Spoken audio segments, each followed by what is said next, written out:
This is Darius from therabbitpad.com, and in this video, I'm going to show you how you can search for files by their type in Google Drive.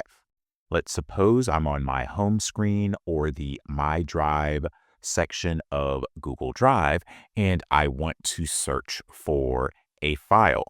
I'm going to enter the word text. So let's suppose I'm looking for a file that is called text or has the word text in it. When I do that, you can see that I have Google Docs, Google Sheets, and Google Slides files with those names. Suppose I only want to get results that are Google Slides. What you do is you click on this box that says type. Then from here, you can choose what type of file you want to search for. And so if I only want presentations, which will include PowerPoints, I will select presentations.